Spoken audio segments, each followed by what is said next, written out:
സംഖ്യാപുസ്തകം അധ്യായം 31. അനന്തരം യഹോവ മോശയോട് അരുളി ചെയ്തത്, ഇസ്രായേൽ മക്കൾക്ക് വേണ്ടി മിദ്യാന്യരോട് പ്രതികാരം നടത്തുക. അതിന്റെ ശേഷം നീ നിന്റെ ജനത്തോട് ചേരും. അപ്പോൾ മോശ ജനത്തോട് സംസാരിച്ചു. മിദ്യാന്യരുടെ നേരെ പുറപ്പെട്ട് യഹോവയ്ക്ക് വേണ്ടി മിദ്യാന്യനോട് പ്രതികാരം നടത്തേണ്ടതിന് നിങ്ങളിൽ നിന്ന് ആളുകളെ യുദ്ധത്തിന് ഒരുക്കുവിൻ.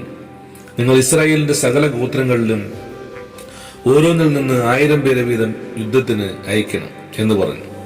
അങ്ങനെ ഇസ്രായേലിലെ സഹസ്രങ്ങളിൽ നിന്ന് ഓരോ ഗോത്രത്തിൽ 1000 പേർ വീതം 12000 പേരെ യുദ്ധസന്നദ്ധരായി വേർതിരിച്ച് മോശ ഓരോ ഗോത്രത്തിൽ നിന്ന് 1000 പേർ വീതമുള്ള അവരെയും പുരോഹിതനായ എലയാസറിന്റെ മകൻ ഫിനെഹാസിനെയും യുദ്ധത്തിനയച്ചു. അവന്റെ കൈവശം വിശുദ്ധ മന്ദിരത്തിലെ ഉപകരണങ്ങളും ഗംഭീര നാദകാഹളങ്ങളും ഉണ്ടായിരുന്നു. യഹോവ മോശയോട് കൽപ്പിച്ചതുപോലെ അവർ മിദ്യാന്യരോട് യുദ്ധം ചെയ്ത് ആണുങ്ങളെയൊക്കെയും കൊന്നു. നിഹതന്മാരുടെ കൂട്ടത്തിൽ അവർ മിദ്യാന്യ രാജാക്കന്മാരായ ഏവി, രക്കേം, സൂർ, ഹൂർ, രേബ എന്നീ 5 രാജാക്കന്മാരെയും കൊന്നു. ബെയോറിന്റെ മകനായ ബിലയാമിനെയും അവർ വാളുകൊണ്ട് കൊന്നു. ഇസ്രായേൽ മക്കൾ മിദ്യാന്യ സ്ത്രീകളെയും അവരുടെ കുഞ്ഞുങ്ങളെയും ബദ്ധരാക്കി. അവരുടെ സകല വാഹന മൃഗങ്ങളെയും ആടുമാടുകളെയും അവരുടെ സമ്പത്തൊക്കെയും കൊള്ളയിട്ടു. അവർ പാർത്തിരുന്ന എല്ലാ പട്ടണങ്ങളും എല്ലാ പാളയങ്ങളും തീയിട്ട് ചുട്ടുകളഞ്ഞു. അവർ എല്ലാ കൊള്ളയും മനുഷ്യരും മൃഗങ്ങളുമായുള്ള അപഹൃതമൊക്കെയും എടുത്തു. ബദ്ധന്മാരെ അപഹൃതത്തോടും കൊള്ളയോടും കൂടെ യെരിഹോവിന്റെ സമീപത്ത് യോർദാൻ നരികെയുള്ള മോവാബ് സമഭൂമിയിൽ പാളയത്തിലേക്ക് മോശയുടെയും പുരോഹിതനായ എലയാസറിന്റെയും ഇസ്രായേൽ സഭയുടെയും അടുക്കൽ കൊണ്ടുവന്നു. മോശയും പുരോഹിതൻ എലയാസരും സഭയുടെ സകല പ്രഭുക്കന്മാരും പാളയത്തിന് പുറത്ത് അവരെ എതിരേറ്റ് ചെന്നു. എന്നാൽ മോശ യുദ്ധത്തിൽ നിന്ന് വന്നിട്ടുള്ള സഹസ്രാധിപന്മാരും ശതാധിപന്മാരുമായ സൈന്യനായകന്മാരോട് കോപിച്ചു. പറഞ്ഞതെന്തെന്നാൽ, നിങ്ങൾ സ്ത്രീകളെയെല്ലാം ജീവനോടെ വെച്ചിരിക്കുന്നു. ഇവരത്രേ പെയോരിന്റെ സംഗതിയിൽ ബിലയാമിന്റെ ഉപദേശത്താൽ ഇസ്രായേൽ മക്കൾ യഹോവയുടെ ദ്രോഹം ചെയ്യുവാനും യഹോവയുടെ സഭയിൽ ബാധ ഉണ്ടാകാനും ഹേതുവായത്. ആകയാൽ ഇപ്പോൾ കുഞ്ഞുങ്ങളിലുള്ള ആണിനെയൊക്കെയും പുരുഷനോടുകൂടെ ശയിച്ചിട്ടുള്ള സകല സ്ത്രീകളെയും കൊന്നുകളവിൻ. പുരുഷനോടുകൂടെ ശയിക്കാത്ത പെൺകുഞ്ഞുങ്ങളെ ജീവനോടെ വെച്ചുകൊള്ളുവിൻ. നിങ്ങൾ 7 ദിവസം പാളയത്തിന് പുറത്ത് പാർക്കണം. ഒരുത്തനെ കൊന്നവനും കൊല്ലപ്പെട്ടവനെ തൊട്ടവനുമെല്ലാം 3-ാം ദിവസവും 7-ാം ദിവസവും തങ്ങളെയും തങ്ങളുടെ ബദ്ധന്മാരെയും ശുദ്ധീകരിക്കണം. സകല വസ്ത്രവും തോൽ കൊണ്ടുള്ള എല്ലാ കോപ്പും കോലാട്ടുരോമം കൊണ്ടുണ്ടാക്കിയതൊക്കെയും മരം കൊണ്ടുള്ള സകല സാധനവും ശുദ്ധീകരിപ്പിൻ.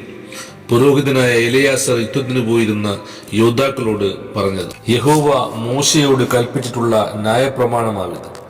പൊന്ന്, വെള്ളി, ചെമ്പ്, ഇരുമ്പ്, വെള്ളീയം, കാരിയം മുതലായി തീയിൽ നശിച്ചു പോകാത്ത സാധനമൊക്കെയും തീയിലിട്ടെടുക്കണം.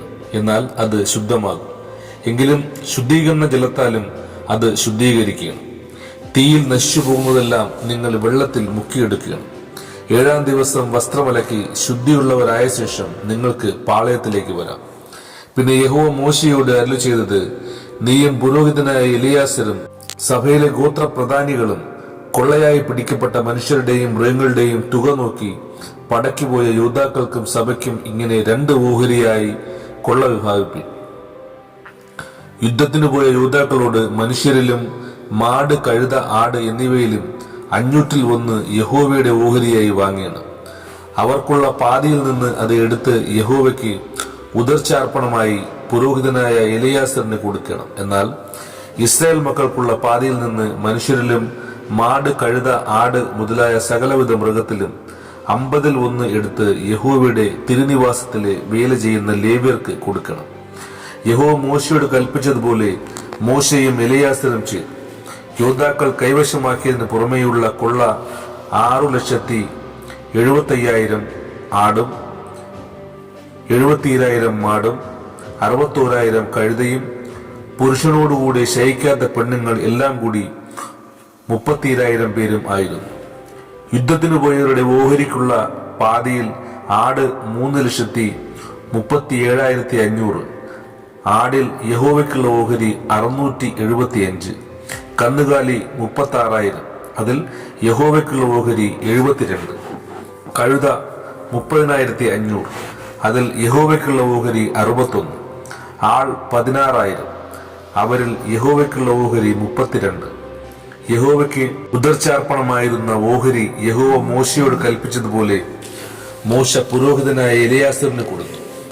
മോശ പടയാളികളുടെ പക്കൽ നിന്ന് ഇസ്രായേൽ മക്കൾക്ക് വിഭാഗിച്ചു കൊടുത്ത പാതിയിൽ നിന്ന് സഭയ്ക്കുള്ള പാതി 3,37,500 ആടും 36,000 മാടും 30,500 കഴുതയും 16,000 ആളും ആയിരുന്നു. ഇസ്രായേൽ മക്കളുടെ പാതിയിൽ നിന്ന് മോശ മനുഷ്യരിലും മൃഗങ്ങളിലും 1/50 എടുത്ത് യഹോവ മോശയോട് കൽപ്പിച്ചതുപോലെ യഹോവയുടെ തിരുനിവാസത്തിലെ വേല ചെയ്യുന്ന ലേവ്യർക്ക് കൊടുത്തു. പിന്നെ സൈന്യ സഹസ്രങ്ങൾക്ക് നായകന്മാരായ സഹസ്രാധിപന്മാരും ശതാധിപന്മാരും മോശയുടെ അടുക്കൽ വന്ന് മോശയോട്, അടിയങ്ങളുടെ കീഴിലുള്ള യോദ്ധാക്കളുടെ തുക നോക്കി ഒരുത്തനും കുറഞ്ഞു പോയിട്ടില്ല. അതുകൊണ്ട് ഞങ്ങൾക്ക് ഓരോരുത്തരും കിട്ടിയ പൊന്നാഭരണങ്ങളായ മാല, കൈവള, മോതിരം, കുണുക്ക്, കടകം എന്നിവ യഹോവയുടെ സന്നിധിയിൽ ഞങ്ങൾക്ക് വേണ്ടി പ്രായശ്ചിത്തം കഴിക്കേണ്ടതിന് ഞങ്ങൾ യഹോവയ്ക്ക് വഴിപാടായി കൊണ്ടുവന്നിരിക്കുന്നു എന്ന് പറഞ്ഞു. മോശയും പുരോഹിതനായ എലിയാസറും വിചിത്ര പണിയുള്ള ആഭരണങ്ങളായ പൊന്ന് അവരോട് വാങ്ങി. സഹസ്രാധിപന്മാരും ശതാധിപന്മാരും യഹോവയ്ക്ക് ഉദർച്ചാർപ്പണം ചെയ്ത് പൊന്ന് എല്ലാം കൂടെ 16,750 ശെക്കേൽ ആയിരുന്നു. യോദ്ധാക്കളിൽ ഓരോരുത്തരും താന്താന് വേണ്ടി കൊള്ളയിട്ട് എടുത്തിട്ടുണ്ടായിരുന്നു. മോശയും പുരോഹിതനായ എലിയാസറും സഹസ്രാധിപന്മാരോടും ശതാധിപന്മാരോടും ആ പൊന്നു വാങ്ങി യഹോവയുടെ സന്നിധിയിൽ ഇസ്രായേൽ മക്കളുടെ ഓർമ്മയ്ക്കായി സമാഗമന കൂടാരത്തിൽ കൊണ്ടുപോയി. ആമേൻ.